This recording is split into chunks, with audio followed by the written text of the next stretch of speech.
Thank you for joining us. This is Community-Driven Growth in SAAS Volume 2. This is being recorded. I'll send an email with the link once it's ready. If you have any questions, feel free to engage in the chat and we'll get to them as we go. And now with some panelist introductions. Hi, everyone. My name is Casey Baldwin. I am the Director of Marketing and Platform here at Bring Ruckus. So thank you all for joining us. I've kind of like built my career at the intersection of community and marketing. I started as a community manager, kind of like shifted more into the marketing side, and then found that community and relationships are really what matter most to me. And so I've been able to kind of sneak my way back a little bit, and I'm grateful to be at Bring Ruckus, where among other things, I'm able to host really wonderful conversations like this with subject matter experts like the ones that we have before us. So with that, I will pass the mic. Hi, everybody. I'm Laura Coscarelli. I'm an account executive at HireLogic. I took a circular path to this direction. No one goes to college to become a community manager. I was a German major. I was a science teacher. And then I was running a program supporting teachers all across the DC region. And I just had a problem to solve, which is that I had no way to connect them in between our workshops and with our partners. And that's sort of the first time that I built an online community completely by accident. And so I made a lot of mistakes. I had no idea what I was doing. I picked the wrong tool. I picked a better tool, and I learned a lot along the way. And I worked at LearnZillion. I built our national network of teachers, and I went to Osmosis, which Victoria took over, which is our medical student community. And then I came over to HireLogic about 3 years ago. And so I was on the consulting side for my first 3 years here, helping associations and nonprofits and corporations either launch communities or refresh and revive them. And I love that you can solve so many different challenges with so many business models with community. And then they couldn't get me off the phone. I love talking about community so much. I moved into a sales role in January. So now I get to help really small associations, really small nonprofits answer some of these bigger questions, which is how do we engage our audiences? How do we build these relationships? And how do we do that at scale with a small team? Hi, everyone. I am Kerri Williams. I'm currently the manager of community strategy and engagement for Workday. Prior to that, I have been around a few different places. I have worked in support enterprise communities. I have launched startup communities. I worked for the platform side for a few years, doing best practices and consulting, launching new customers there. I've led teams. I've been a one-man show. I feel like I've pretty well done it all when it comes to community, at least dip my toe in it anyway. And I'm excited to be here today and talking to you guys about community growth in SAAS. Hello, hello. I am Victoria Cumberbatch. Please call me Vicky V, anything other than Victoria, but gotta introduce yourself that way, you know what I mean? Currently, I'm a community consultant and a mentor for those breaking into the community industry from either another industry or for the first time in the workforce. It's really fun to mentor, so side note. Recently, I was community manager at Osmosis. As Laura very well knows, it's a health education startup with a micro community of international medical students, was completely remote. And before that, I was a program leader for a cohort at Remote Year. So that was completely in person and a lot of togetherness. So I think between those two, lots of years were just in a very few in learnings. Now I'm just living full time in my van, wandering the country in constant search of Wi-Fi, and am very grateful to be on this panel with these wonderful, wonderful thought leaders. So that's all I got. Hi, everyone. I'm Melanie Bond. I'm currently the director of community at Nanit. I started off my career in customer success and then kind of fell into community, as a lot of people do, about 6 years ago. And I had the opportunity to help build a community consulting team at HireLogic. And it really gave me the opportunity to work with so many different types of communities, large, small, all different types of organizations. And it really opened my eyes to not only the power of community, but really getting to understand why people want to build community and how we can solve really big problems with a community, which I think is so incredible. And then back in February, I joined Nanit to help them launch their very first community, which we launched at the end of June. Exciting. Congratulations. Thank you. Thank you all for introducing yourselves and for being here. I wanted to kick off with a question that we've gotten like a few different times from our community, including in our panel 2 weeks ago. But I think I'm kind of getting the idea that there's a lot of people who are feeling the need to defend the work that you do in community management, right? And the impact that it might have on the organization. And so this question is just, what is your elevator pitch to explain why this is important to other teams or to other stakeholders? So I don't know if anybody has something that comes to mind right off the bat. I can start. So I think for this, what I always do when I'm having these types of conversations is I really want to tailor it to whoever I'm speaking to. So the number one thing is identifying what challenges they have in their day-to-day jobs and how community can help solve for that. So if you really work on building the relationship with them first and then speaking to their problems and how community can really help, I think that's going to really get you over the hump initially and kind of get their initial buy-in. And then I think the next piece of that is whenever you're building a community, the most important thing is that the goals and the KPIs that you're setting for your community are tying back to your organizational goals. They cannot be siloed. They can't just be based on engagement and a certain amount of posts. Those things have to actually mean something. And that doesn't mean you have to have ROI within the first amount of months or, weeks or whatever that might be, but you really have to show a long-term plan of how it's going to impact the overall business goals. If you can't do that, then I think that's where you struggle with people not being bought in because they're not getting the impact. They're not seeing how, what's in it for them. I love that. Can I, to get a little bit more clarity there, do you have like a standard timeline that you would recommend for a new community to be actually looking to be able to measure that ROI? So I think you always want to be measuring KPIs from the beginning. And then I always think of this as more of a tiered approach. So phase one, these are our KPIs, and this is how we know we're tracking in the direction that we want to be tracking. And then as time goes on, you're going to update and change those KPIs. So in the beginning, you're probably going to be focusing on 3 core things as they relate back to your organizational goals. And then as your community continues to grow and scale, there are more things that you can kind of work into that to help prove the ROI. But out of the bat, right, especially with support communities, it's not going to happen overnight where you're going to see this huge impact on ticket deflection. But what are the really quick wins that you can pull out and highlight, especially to someone in your support team, for example, to show them, hey, like there's light at the end of the tunnel. Look at this really awesome thread where a customer came in and answered our other customer's question, and we're getting a lot of great feedback and views on this thread. This is what we want to do and what we're going to continue to scale and grow. So I think it's finding those little bits that you can kind of highlight and tell the story around until you can get to the point where you have super impactful metrics where you can say, hey, our community saves us X amount of dollars from a ticket perspective. Love that.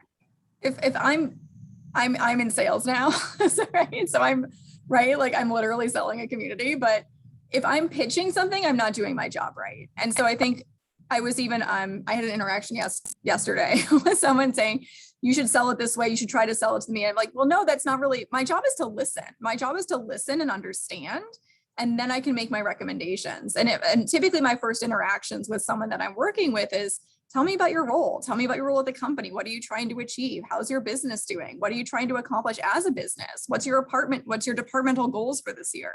And then from there, I can basically solve any problem with community. There's so many problems that can be solved with community, but I'm not going to lead with that pitch until I can understand the problem. So I think that begins with whatever role you're playing in this, whether you're a community manager or you're a director of customer success or you're in sales or you're in product. There's no pitch to begin with. The pitch should be listening first and taking really more of a servant leadership approach to seeking to understand the business goals. And then you're not going to have a problem matching that back to the community and providing the value, but you have to understand the problem that you're solving first. Yeah, I think to that point, if you're thinking about, if you take the pitch part out of it, I liken it to how do you tell the story, right? And Melanie mentioned this as well. It is about telling a story that your audience can relate to, no matter who they are, no matter where they are. For example, one of the things I did at a previous company was kind of mapped this told this story of this guy named Ted who, just showed up, he searched the answer to his question, he landed on our community, and it just kind of like followed all of the little touch points that were possible from in the community, and like ended with him retiring, but still coming back to the community, and like his whole life, and he found his wife, and like you paint this picture of these are the amazing things that could happen. And think about how these types of things could weave into your business objectives and your touch points on a daily basis with our customers. So also, having that business piece in back of our minds for the right audience. But then for me, that general audience was actually kind of our whole company, to be honest. They just, it was bringing them along for the ride and getting them excited about community. Is that a true story? Someone found their wife? No, actually, it might have been on actually, I think it was on the Funko documentary about it mentions their community, and they actually, like, I think that was one of the ones that was true, that they did meet their wife or something on it. That's very cool in the comment section. Amazing. What about you, Vicky? Any thoughts here? Yeah, I have thoughts. Something that I was just going to say is to bring it down to how to do this, because I'm very, let's write the notes down, you know what I mean? So something that I would follow that I think takes a little bit from what everyone just mentioned is the SPACE method. So that literally stands for support team, product team, acquisition team, content marketing team, and engagement. And in that, I would have that acronym out, and underneath left side, I would write down what I need from the community in this area. What do I need from my support team to make this job easier? And on the right side of the same thing, I would have how this thing I need helps the support team as well. And that's what I would share with each of the teams. Look, I need this, but me needing this gives you this. And I think back to Melanie's original point of how is this mutually beneficial? How are you giving back to the team so that they have some skin in the game? Why would they want to help? Speak in their language, right? Which goes along with what Laura and Kerri also said. So that's the way I literally put it down. And I just wanted to share that SPACE method. I think you can probably find it on the Googs, but if you don't use it, that's a classic. I use that. I love SPACE. I used that when I didn't know what I was doing. And I was like, right. It's such a helpful, if you don't know where to get started, that was the first tool that I used. And I was reconnecting with the director of customer success I worked with many years ago at the time. And he was like, SPACE, that was the thing, because that helped him understand. And I had no other way of communicating it. So I know SPACE is classic. Go back to it. That's some good stuff.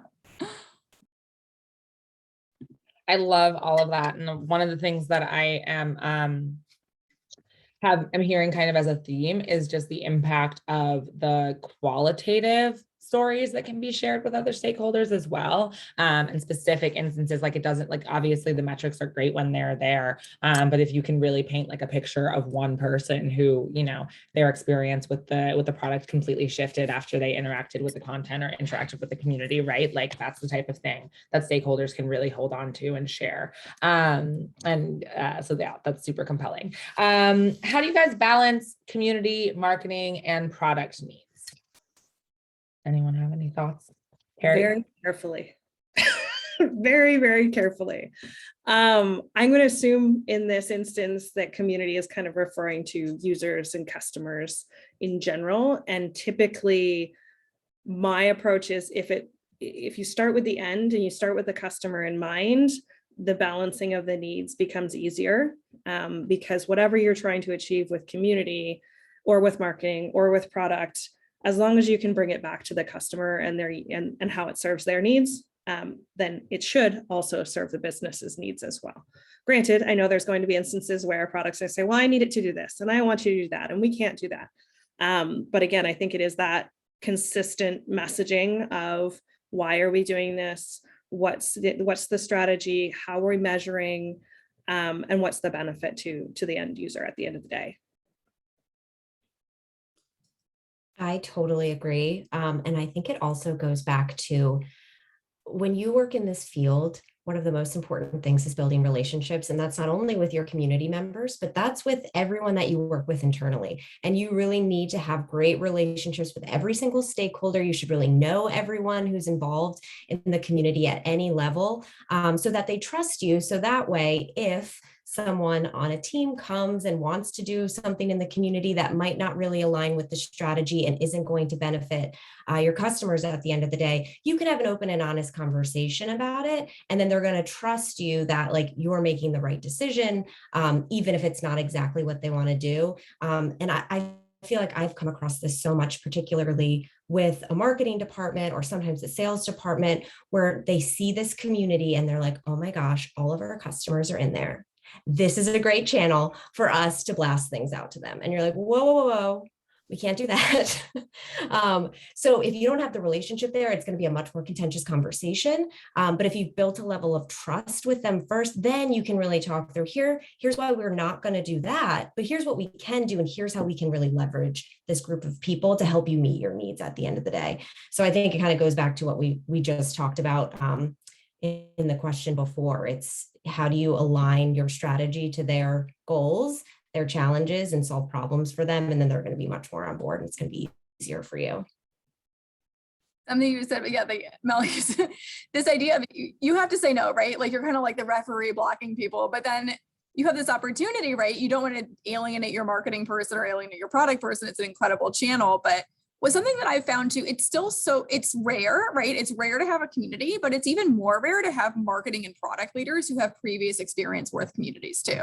So you still have to do, all right, lots of nodding, right? So you still have to do a lot of education there internally, like Mel was saying, build those relationships, build that trust, do that learning.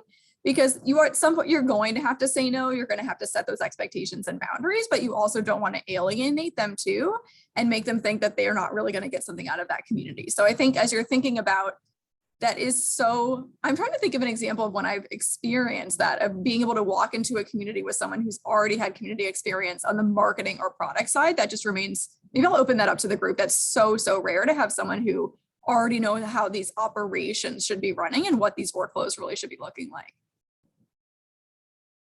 Yep, Laura, yes. Operations. I was like, so it's possible that Yeah. I'm a do the most. I'm saying it's possible because I'm being kind to myself, but I do the most. And something that I did that I really do suggest is, especially if you have people in your marketing, product, and many other teams that you may work with that haven't worked with community, is to create the expectation list.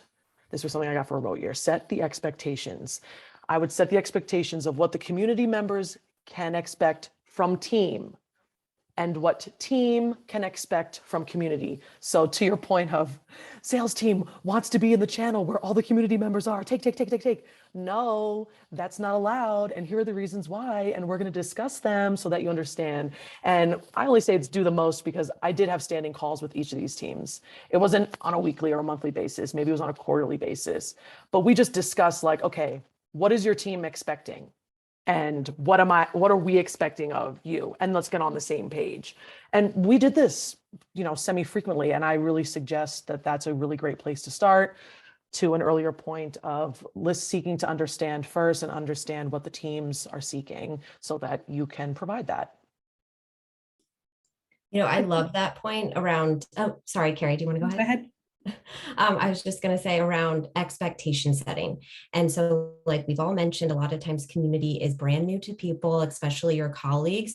So if you're not clear with them in the beginning, what the expectations are, that's our fault as the community manager. We need to set those really clearly. And something that has worked really well for me in the past is specifically with the staff that or your colleagues or employees that are going to engage in the community in any capacity, having a rules of engagement document. Everything's documented and explaining why. So why you don't go in there and respond to every single post and what the ideal engagement would look like and kind of the ratio between what we want to be customer driven versus what's going to be employee driven, when to escalate, having all of that documented and then talking through it with everyone so everyone's on the same page is so incredibly helpful. Yeah, I was just going to say, I think I have two thoughts on this that go a little bit deeper even of, part of this isn't just how you manage or you balance community marketing and product. It's really your entire internal communication strategy of how do you educate, how do you build awareness, how do you incorporate the needs of different business units within your plans and what you're doing.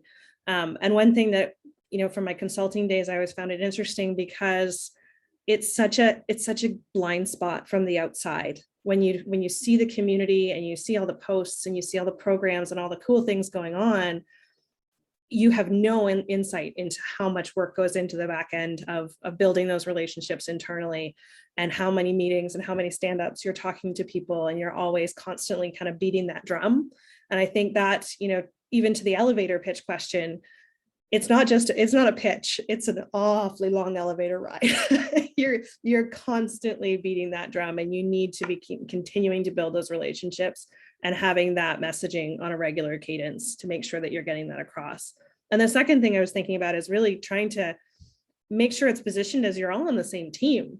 They may have needs and things that they want done. So it's a matter of how do you work with them to do something that helps achieve the business need. For instance, if they have a very valid business need, they say, okay, well, we've got this new product coming, we want to promote it. How can we use community? I think it's our jobs as the internal management team to help come up with ways to do that. I mean, it's part of the business. It's part of the business's success that we help support those things.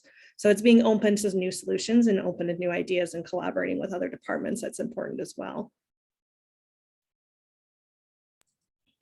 Absolutely. Is there a piece where it's like, and maybe I'm just too big a fan of community, but is there a piece where it's just like, they don't need to be balanced, community needs need to be prioritized, because a world in which marketing and product needs challenge or like take away from the needs of the community, there are real consequences to that, right? Like if you're losing trust, if you're losing engagement, long-term, that's gonna show up in ways that will be upsetting to the marketing and product teams as well.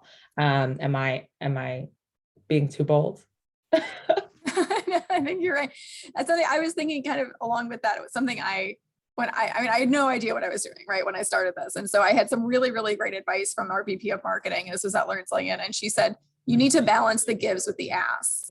And that's something that I still think about that a lot. And I think that's a really great rule. And so the right, I'm asking for feature you in a story. I'm asking for product feedback. I'm asking for this post. I'm asking for you to take this survey. I'm making all these asks of you, but what am I giving back? And that's just sort of a gut check. It doesn't have to be perfectly 50-50, but I always want to think about that. If I am making an ask, well, let me do a spotlight here too. Gives can mean a lot of different things. I have a lot to say about intrinsic versus extrinsic rewards, but the goal at the principle of that is to really make sure that you're going to have those asks coming in for marketing and product. You can be the air traffic controller, but then you need to be probably the one doing that giving back too, and be the one sort of balancing and kind of keeping that in mind to make sure that the equilibrium doesn't get out of balance. Definitely. That's a great point. Awesome. Casey, to your earlier note before the call, the wave, I think that's how I'd look at that. Sometimes there needs to be balance, and other times there needs to be complete and utter prioritization of community. And that goes in waves. So I don't know if that can be seen as balance in a meta way, but sure. That, you know what I mean? Love it. Okay. Do you guys have best practices that you can share for user and product feedback groups?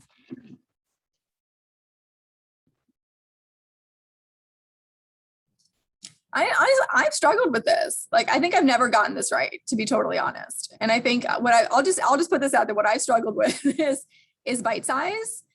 You want deep feedback that takes time. Do we do it as a group on a Zoom? Do we do one-on-one? Do I get you alone with the product manager? Is that fun for you?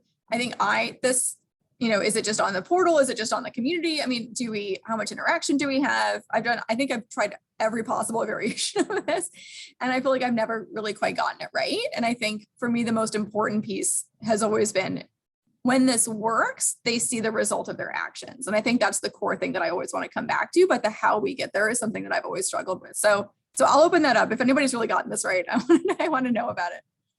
So I don't know that I've ever gotten it right either, but I also read this question a little bit maybe different in that it was I read it also as user groups, possibly user/product feedback. So I kind of framed my answer and could apply to both, I suppose. But even if we don't know if we're getting it fully right, even if we're going to try, these are a few things I would recommend you start with.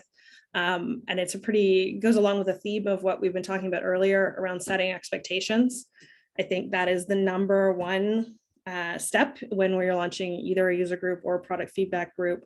that people who are participating understand fully what the impacts of their participation might or may not be. Being constantly clear about that and maybe needing to redirect people. People are getting upset, something's not happening, they told you an idea, you didn't do it. How do you make sure that they're regularly communicated with? The second one is making sure that you're considering the audience properly. I was reading The Art of Gathering recently. I don't know if you guys have checked that one out. I love it. And I love how she really stresses the idea of making sure you have the right people at your gathering and not just the easiest list, but how do we target and make sure that you have the right people to get the right combinations of feedback that you're looking for.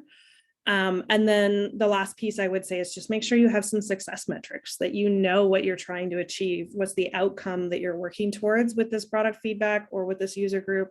Because if you don't know what you're actually working towards, then there's no way to measure whether or not it's actually working for you. So maybe I just haven't had really good success metrics, Laura, and maybe that's why I don't know if it's been successful or not, but those would be my kind of suggestions in terms of launching something for product feedback or user groups.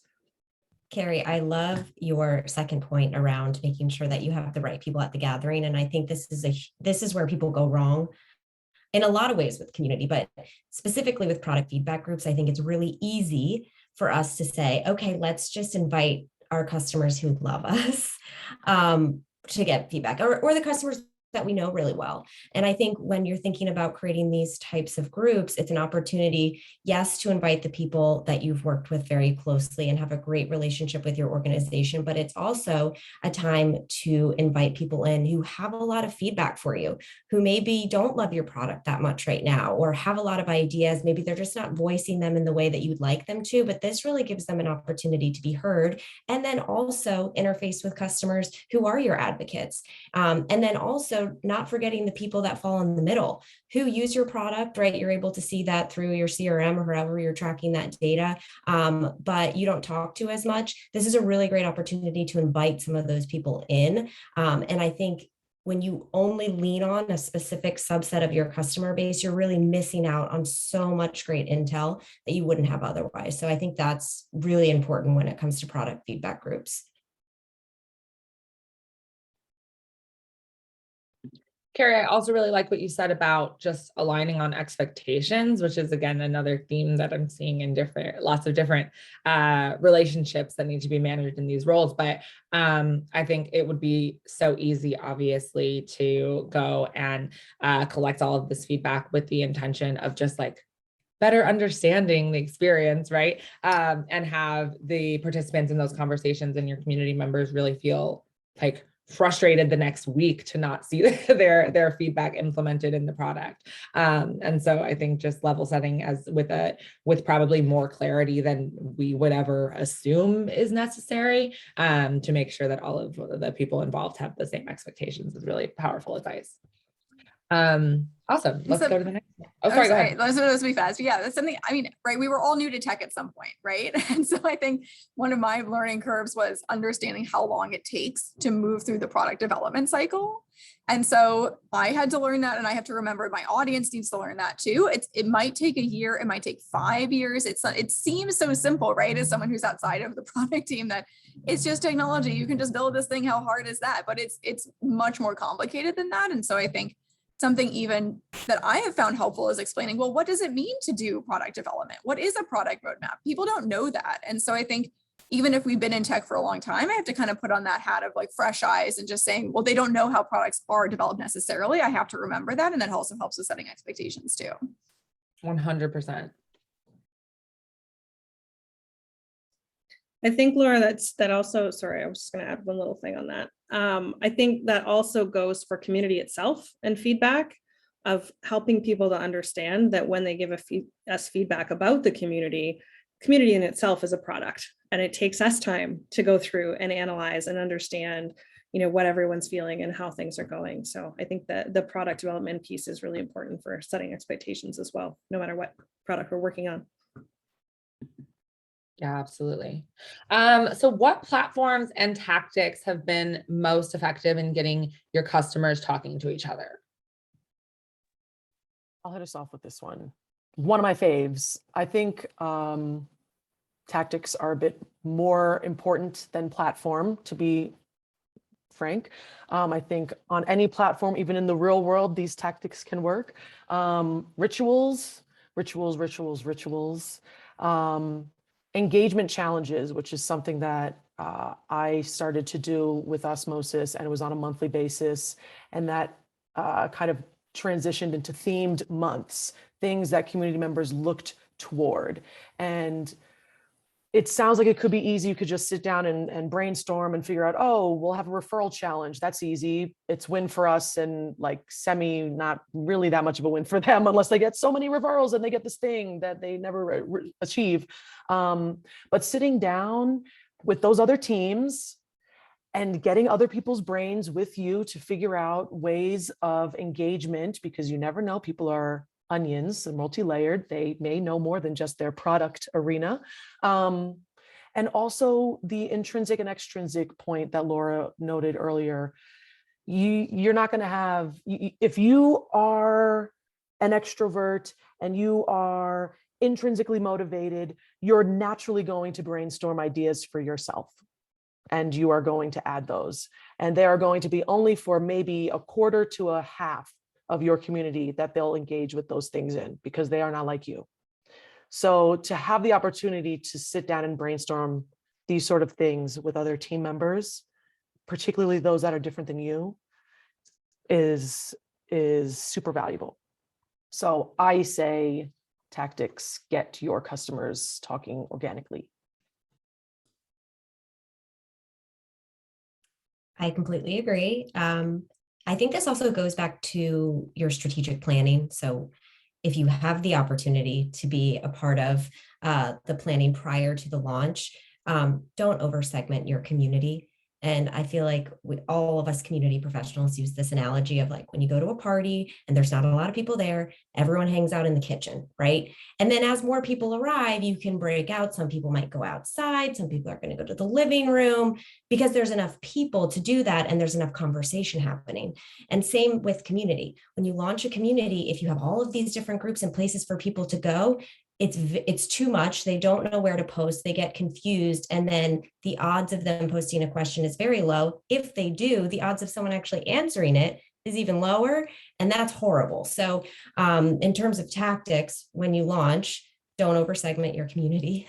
Talk to your community members, right? Make sure that you're building a framework that makes sense for them in terms of how you're going to structure your community. And then after the community launches, when someone posts organically, really work hard to make sure they get answers to their questions, because that's going to kill your engagement. I think I've seen it where people will go in and post questions and then just crickets, nobody's answering. And so it's great that you're getting that organic question, but you really need people to come in and reply.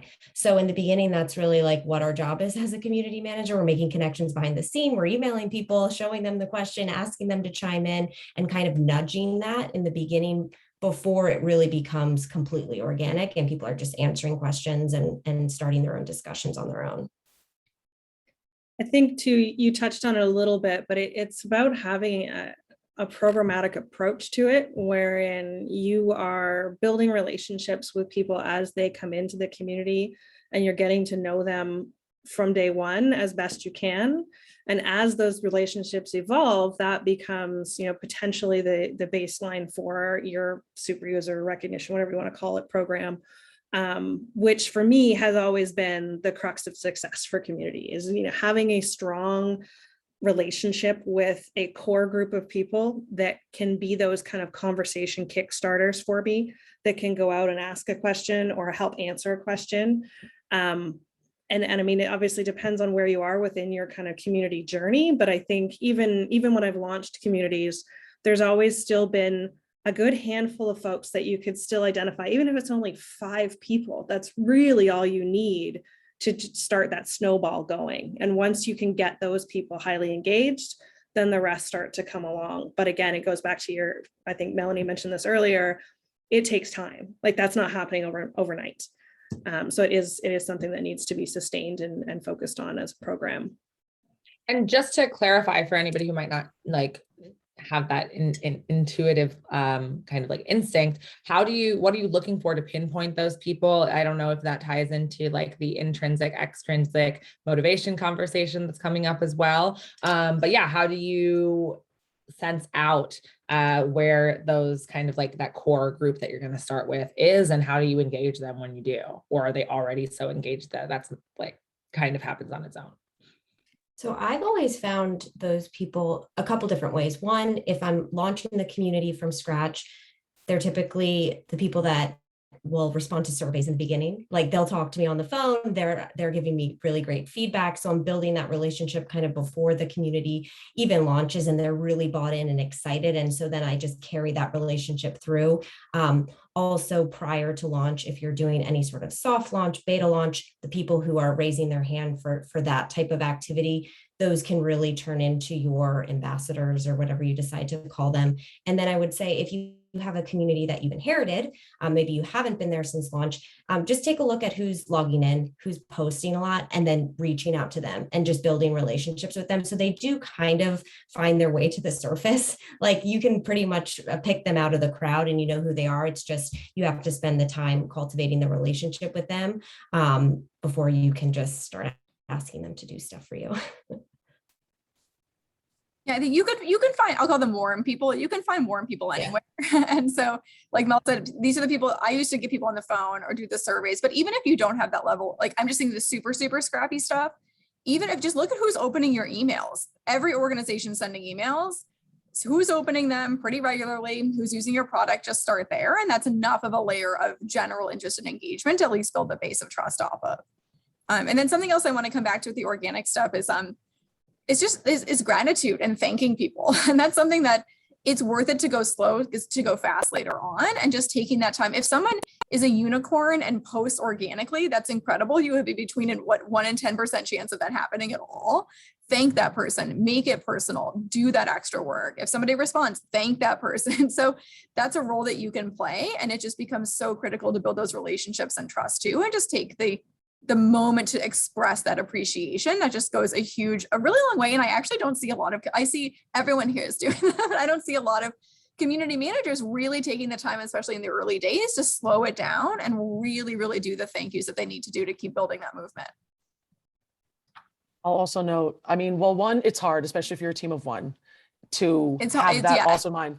But that singular thing can have like voluminous return if you are just showing your gratitude, maybe more so than all the things you're working on throughout your day. But I was just going to say that a community I'm really impressed with that does both the gratitude and helping to elicit more organic response is Public app. It's a finance app. I'm into that. And what I see, I think that there's 3 people in the community team, because I always see them lurking, and they're involved in the communication on their app so granularly. And if a community member is like clearly new and asks, well, how does so-and-so know how to do such and such? The community manager will maybe wait like an hour or so and then respond with a tag of another community member that clearly has been talking about this particular topic. So now you're getting kind of a 2-for-1 here. You're getting you 2 to communicate. I'm helping elicit this engagement, and I'm also really thankful. So I've been really impressed with them. If anybody just wants to like audit some, that's a great one. That's awesome. One of my friends just joined the team at Public, so I'm gonna have to tell her like everybody's hyping you guys. But that's awesome that they're handling that so well. It seems like they're growing an awesome team. Cool. Can we, Melanie, were you gonna say something or? Okay, awesome. Next question. What is ahead for you guys? Does anybody have any specific goals that they are trying to bring to fruition in 2022? Or are you seeing things overall that like just community trends that you think people will be working towards next year? Especially like interested if there's been any COVID impact you're seeing as we enter our junior year of the pandemic. Big one, I know. think for me, I'm not directly managing a community right now. So I've sort of channeled that energy and enthusiasm into LinkedIn. And I think for me, what I've started doing career talks for people in community and just doing that, trying to do that once a month and just spotlight other people and do more of this and do more of telling people's stories and doing this sharing. We don't have to wait to be each other's audiences and elevate each other and tell each other's stories. And I think there's still so much ahead of us in terms of building a movement behind us for future career. Like people still don't really know what this is. And so I think there's so much here. There's so many interesting stories and everyone has a fascinating story to tell about how they kind of ended up in this world. And so for me, that's just my goal. That's more my kind of hobby project that I've honestly just had a total blast doing and getting to know people that I followed for a long time and been a bit of a fangirl and just kind of creating that space to do more storytelling within the community spaces. That's my goal. And I want to keep that going for next year. So the first thing I'll say, Laura, is you're not alone in that, I don't think. Even as someone who's been in this industry for a pretty long time comparatively, I only just recently actually started kind of taking it seriously in terms of reaching out to other people and feeling like, wait a minute, this is a legit profession. And I totally want to talk to Erica Cool. And I totally fangirled Holly Firestone, right? And, these are the people that I've been doing this with, the rock stars. So totally not alone in that. And I've started doing that in the last year as well.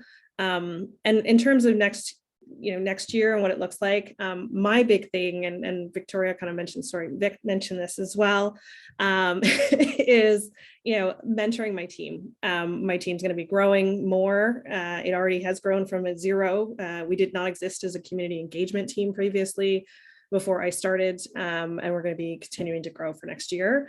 And not just in headcount, but also in hopefully their skills and their development, and mentoring them and getting them involved in different organizations and all kinds of webinars, and helping them learn and be better community managers as well. So I'm super pumped to see where they go. I'm also not overseeing a community directly at the moment, but I am really interested in doing more mentorship that is deeply fulfilling, and writing more. I want to write more about community on my blog. Are people reading it? Uncertain, but it is enjoyable to me. I love your writing. I love you. it. Well, you should do more. I read it. I read it. I love it. Amazing. Okay, cool. Let's jump to the next one.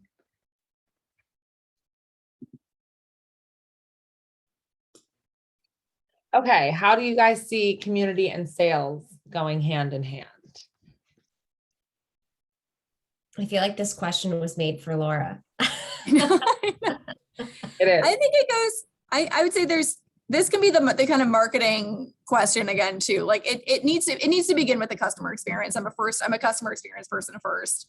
And so ideally you are delivering this incredible customer experience. Your customers are satisfied, they're renewing, they're coming back to you.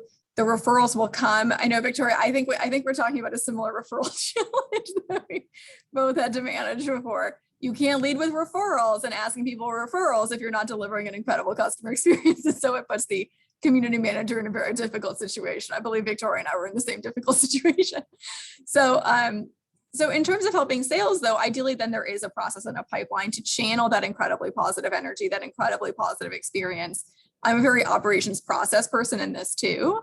And so ideally there is that pipeline that you're building coupled with the actual data infrastructure, probably on Salesforce somewhere, where you can capture the activity, your biggest fans, whether it's from Gainsight surveys or community engagement, actual literal activity in the community, and then channeling that forward. And so this can also impact the structure of the community. Is it open to the public for lead generation or not?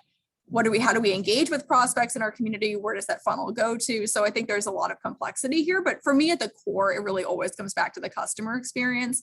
We have to deliver that first before we can even think about referrals and marketing and sales in this too.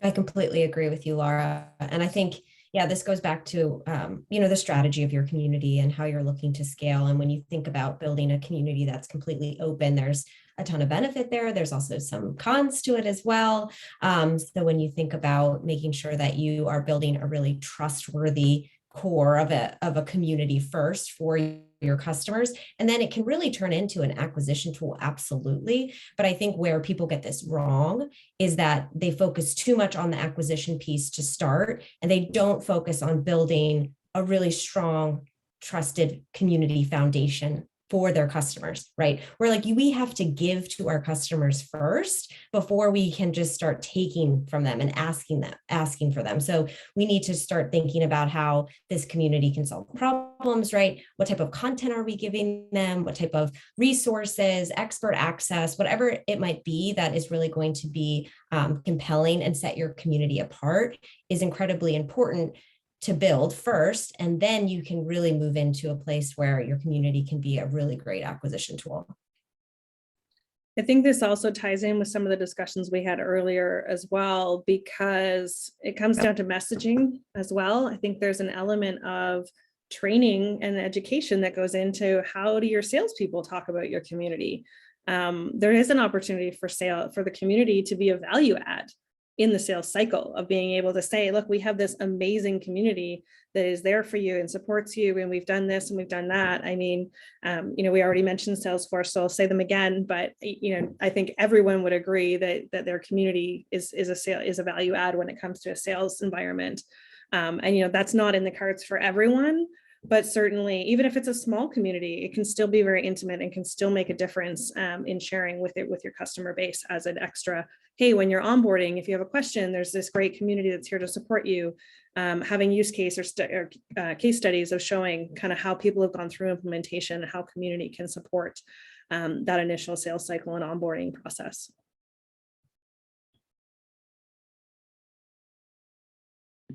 Yeah, that's a huge one from Laura, the way you were talking about it earlier. It seemed like community is a core part of your pitch. And at least if you pick up that in the listening part of the call, that it would be a compelling piece of the value for the person on the other end. So that definitely resonates. And then we can jump to our last question, which I think really ties in the answer that you guys were thinking of, or I'm assuming it's going to be a similar answer. But how much is too much to ask from your customers if we're asking for case studies, speaking? I don't know what CABS stands for, but if somebody wants to let me know, how do we know when we've gone from partner to PES? So I'm assuming that to a certain extent, if you're providing enough value and giving enough, then it's about balancing the giving and asks. Customer advisory boards. There we go. I feel like everybody will be nodding a lot, so pressure's on. But Laura said earlier, think of it this way: 2 ears, 1 mouth, 2 gives, 1 ask. That's how I have consistently tried to formulate it. If I want something from my community, I want you to complete this survey by this date. What 2 things will they want? And because I'm on the intrinsic, extrinsic tip, I try to think of 1 that's for one side and 1 that's for the other side. So at least I have a majority of people possibly interested in what I'm saying. This has worked well in the communities that I've been in, so I like to keep it. I think for me, it goes back to similar conversations, similar threads around building relationships and making sure that you have a pretty deep bench with that. I think you need to be open-minded to bringing in new customer feedback, new customer voices, and making sure that you're not re-asking the same people all the time. That can get a little tedious, and it can obviously start to look like there isn't anyone else to come out and talk on your behalf. So there's that aspect too. And then, I'm going to jump on the same, intrinsic and extrinsic motivations train as everybody else here. I think you have to make sure you're saying thank you and you're showing appreciation. And I always position it as, if you're sending swag or you're sending something or you're saying anything, it should always be a thank you. It's not meant to be an incentive. It's not meant to, hey, if you do this for us, we'll do that. It's not a transaction. It should be a relationship between 2 people or an organization and people, I guess. I would say that the mistakes I've made here, especially at early stage startups, were not documenting enough. it was all very casual and kind of informal of like, let's get so-and-so, I heard this story and let's do this thing, right?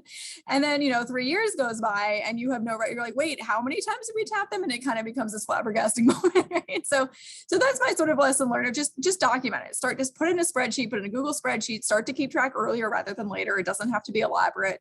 But when you do grow as a company and you do have this really complex sales force and thousands of customers, ideally you have some records to go back to that will start to flag this problem a little bit earlier in the process too. And then you can build towards the longer term solutions of having all of this documented in Salesforce or tracked some way. But the other piece of this from the more human side of things, the less operation side of things is understanding, actually this is, I'm curious given your audiences if you guys have encountered this, but something I encountered, and this is probably because I worked with a lot of teacher communities, but almost an imposter syndrome. They didn't think that they were worthy of being featured, or they didn't think there was something special there, or they didn't think like these numbers aren't enough. There's not that much. I would say, no, but this is amazing. You're doing amazing. We just want to spotlight you. You're incredible. And so that's something that, and I'm just curious, maybe that's just the sort of nature of the groups that I was working with, but I find almost an imposter resistance to it as opposed to someone as a sort of unlikely barrier. But I'm curious if you guys are hearing that from your communities too. I think that's common across all groups, right? Like we all, even sometimes I do, like, I'll be like thinking like, am I doing a good job today? Like, you just never know. And I think that goes back to building relationships with people. Like we've been talking about kind of this entire panel, but when you have a really close relationship with people and then you're reaching out, asking, to spotlight them, you can really highlight, like you said, Laura, why what they're doing is so incredibly fabulous and help build them up, right? And how powerful is that to be able to do that for someone? And so I think that's really important that you have those relationships when you're reaching out to people, right? You have a foundation first. You're not just like randomly reaching out to people because you're trying to meet some quota of X amount of testimonials, or you need a certain amount of people for your new customer advisory board. You should really be thinking about why you're reaching out to that specific person and why they're a good match for what you're looking for. I think that's really important. And then you can balance, right, how much you're asking and then what they're receiving in return. I think that's important. The flip side that I've seen from the imposter syndrome is almost an extreme altruism where they actually don't want to be recognized for the contributions that they've made, at least not publicly. I mean, a lot of times, they want to hear thank you, of course, they want to be appreciated. But in some cases, I've had folks not want to be in the spotlight because they just do it because they enjoy it and they love helping people and they just want to, kind of be in the background and blend. And that's been interesting too. In most cases, usually I've managed to get to a degree like, one really awesome spotlight or something like that, where it's something you can reuse just because they are such, pillars of the community. But at the same time, that goes back to the relationship of knowing the person and knowing what their appetite is for that and what, maybe you have people who hate public speaking and are not going to speak on your behalf, but somebody's happy to, do an interview off camera or something. So again, just getting to know your people and knowing, what you're asking for and what fits best for them. I love it. I'm like overall just feeling like it really is all about relationships, right? Whether it's like setting really thorough, clear expectations, getting to know the people that you're needing to like connect with and work with, whether it's your stakeholders or the members of your community. And what was it?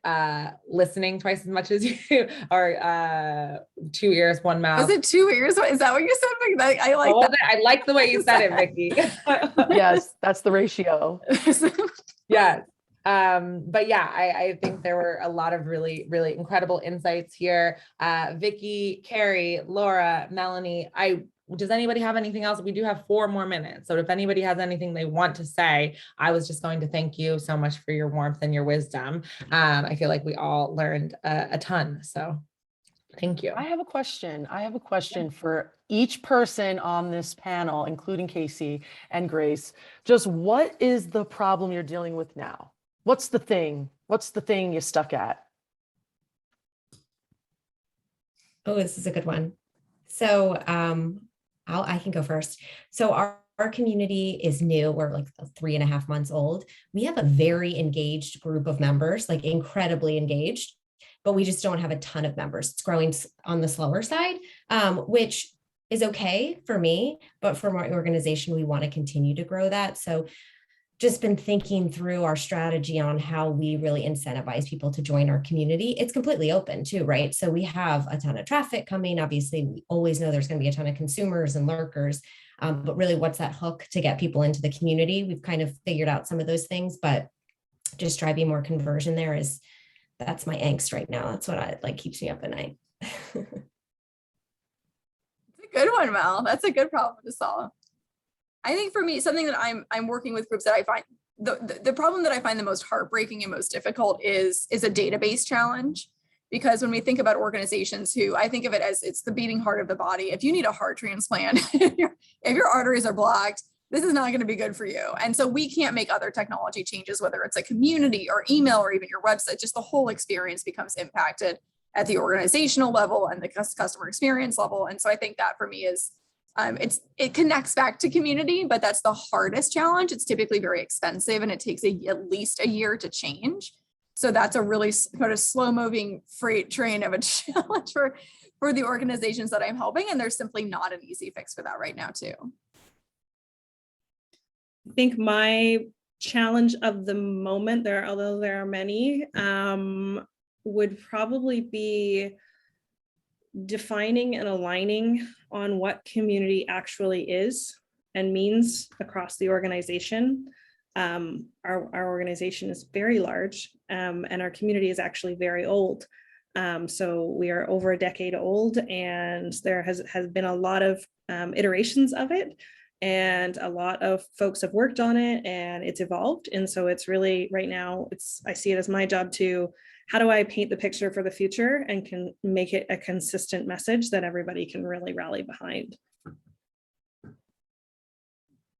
Yeah, over here, I mean, we're an executive recruiting firm. And so I think my community at its core in some senses is our clients, but in another senses are the incredible candidates that our clients are interested in, who are not naturally incentivized to engage with the community of a recruiting agency when they're not actively looking for work, right? And so I think for me, the biggest challenge is making sure that I can consistently provide value, even when it's not in the time where they're updating their resumes, and wanting to stay connected and both to us and the other members of our community who can always learn a lot from them. So trying to figure out how to do that with content and events and getting back to in-person events with the pandemic opening up as it is. So it's been many conflating challenges in one.